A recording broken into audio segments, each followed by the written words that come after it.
Hi everyone, it's your girl Eunice. Hope you guys are doing all right. Okay, lately I've been in communication with so many people.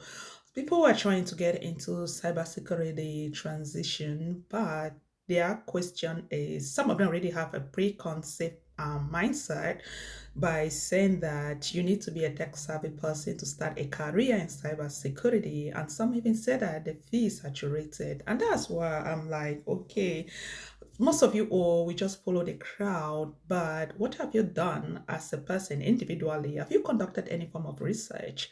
Okay, and my advice is you want to have a niche, but in as much as you have that niche with IT, it evolves a lot. That niche can extinguish, okay, or your niche with the level of automation has skyrocketed, in the past few years or even going to a decade.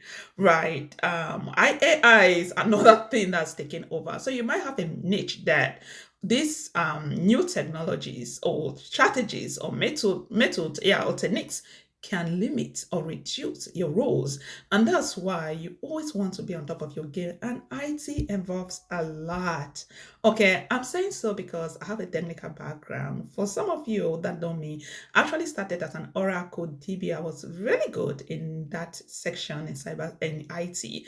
If you work as an Oracle database administrator, you can actually do anything in IT because Oracle is the most like difficult relational database. It is so tough.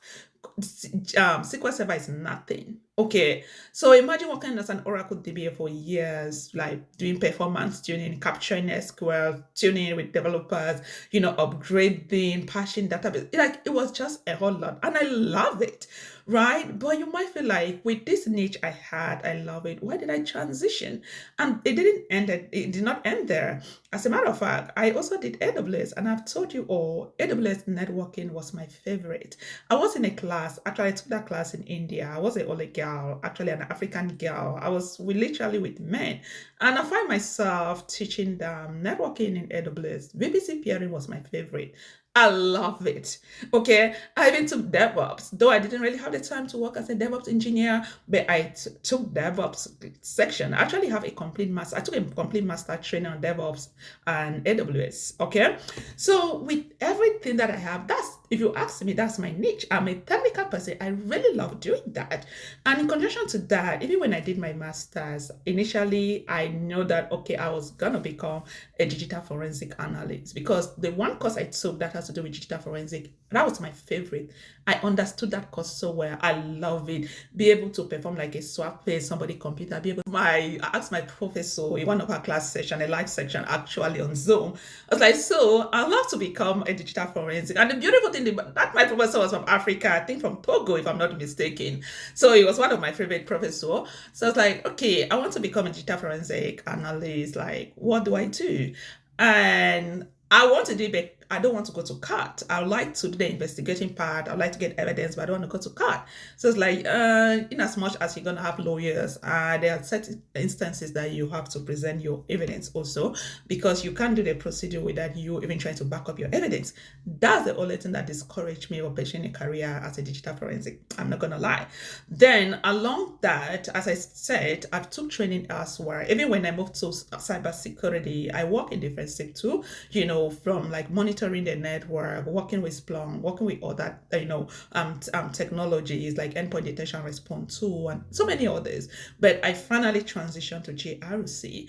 Okay, I never imagine this is me from a technical background, then moving to where they are doing documentation and policy, understand, and even adapting because I took some time. I carry out my research. I really spent some time. I carry out research. I did Scrum Master. That one is something that you can read in 2 days. You can get a job because it's so easy.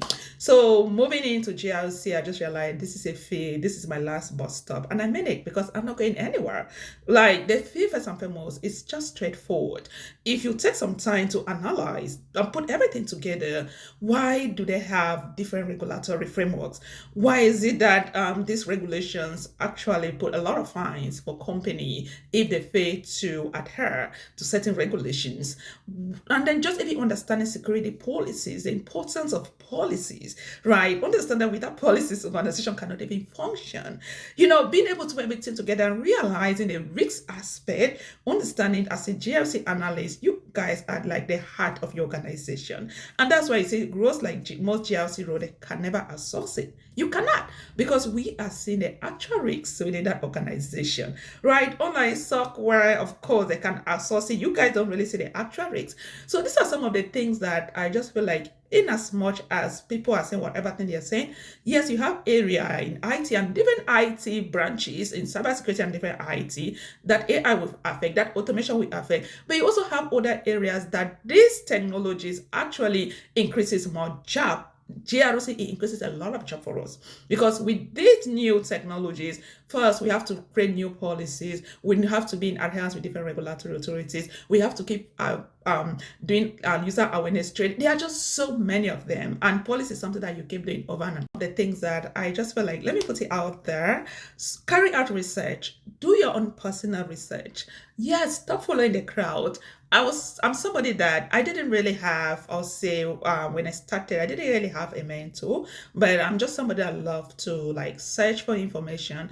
And God bless me, by the time I moved to security, I have a wonderful mentor, and he has been the one guiding me. And also in this field, you also need to have good networking. You also want to have somebody that is going to mentor you, someone that would advise you, okay?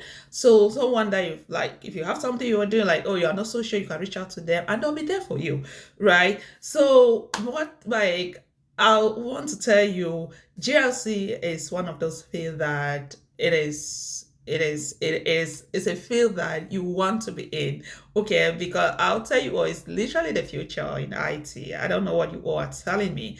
If you take some time and understand GRC, then you will appreciate me. And once you are in, you are in.